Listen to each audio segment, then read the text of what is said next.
Hello, everyone. I miss you all tremendously. It's been, feels like forever. And I wish I could be talking to you in person instead of speaking into a cell phone. But we're all probably getting used to this, isn't it? These are the days that we're currently living in.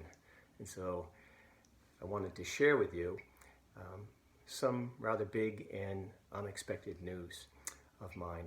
A few weeks ago, Cardinal O'Malley has named me the new pastor for Most Precious Blood Parish in Dover and of St. Teresa of Lisieux Parish in Sherborn. And this goes into effect September 1st. So as you might imagine, I have so many mixed feelings going on in my head. And the good news is that it's September 1st, and that is about 4 months away. And so it'll give me some time to process this all through. And also, hopefully, be able to connect with all of you in one way or other. To be able to chat and connect and say goodbye. But I'm not going too far away. Next town over. But nonetheless, it will be tremendously hard to say goodbye to all of you. This is the bad news, of course. This has been such an amazing assignment for me. I've loved every minute of being here at St. John's, St. Paul's, St. John's School. It was almost 3 years ago that Father Jim took me in. He took me into the collaborative, and from the beginning, Father Jim has been a tremendous mentor to me as a priest, as an administrator, as a leader, as a pastoral presence. All along, he's treated me like I was an equal of his. And he's always allowed me to ask him any type of question. I've been part of every conversation, and I've learned so much from him in a variety of ways. And I feel so blessed to have had the time with him. It's really helped to prepare me in a great way for the future challenges ahead for me. And he's also become a really good friend of mine too. So I'm so grateful for Father Jim taking me in. And everything else kind of ripples out from that. You know, a good leader, a good pastor like Father Jim knows how to surround himself with really talented people. And a good leader allows others to shine, allows Christ to work through other people in a variety of ways. And look at the staff we have here at St. John's and St. Paul's. I mean, just tremendous. Like, you know, it's not a biased thing to say that, is it? We have the best staff. And you see the results of that. I mean, going to work hasn't felt like work much of the time, so many times, because it's been such a joy. And the parishioners here, of course, all of you have been so loving and kind and welcoming to me.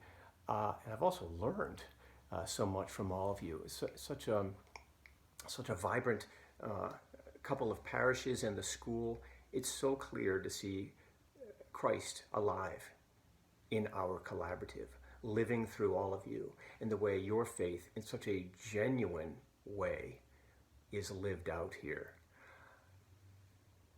You know, I could go on and on and on.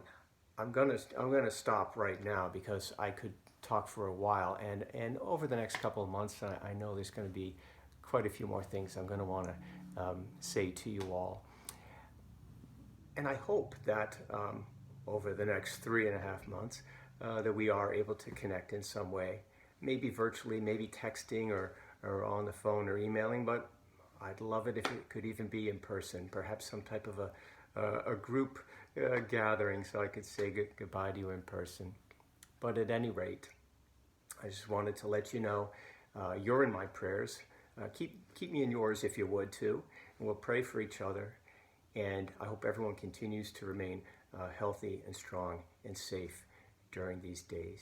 I look forward to seeing you at some point. God bless you all. Hello, my friends. Father Robert just delivered difficult news to you.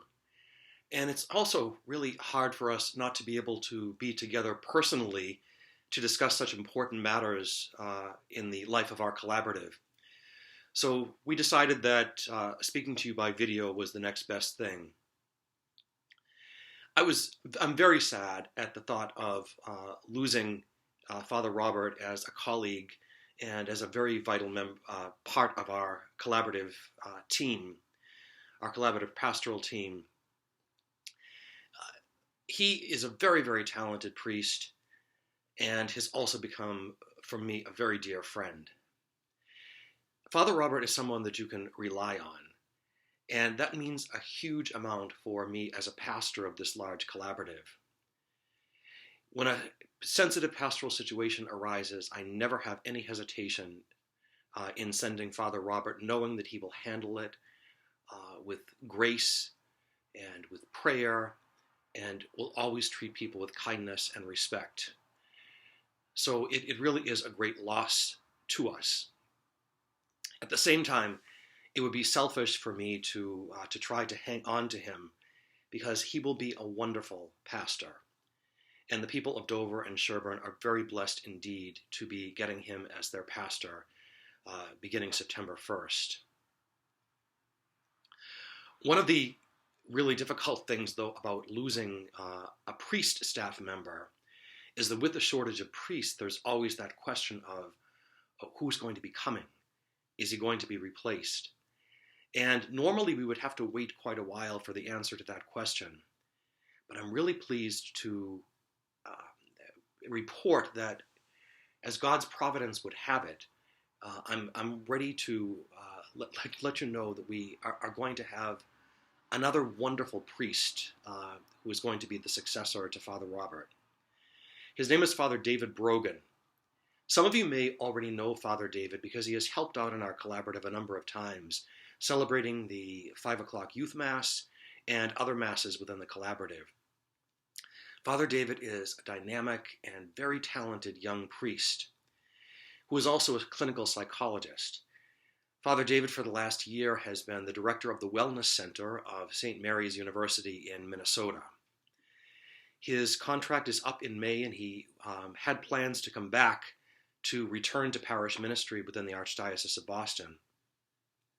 And when he heard from his friend, Father Robert Blaney, that there was going to be an opening in Wellesley, he said, "I'd love to go there." So we talked, and I said, "I would love to have you." So we're going to have Father David introduce himself within the next week or so via video so that you can meet him prior to meeting him in person. He's a wonderful guy, wonderful priest. I know that you're going to love him. So there's bad news, there's good news. Change is always difficult. And in these times of uncertainty, change becomes even more difficult. But let's continue to hold each other in prayer, knowing that even when we are apart, we remain one body in Christ, so connected to each other. God bless you.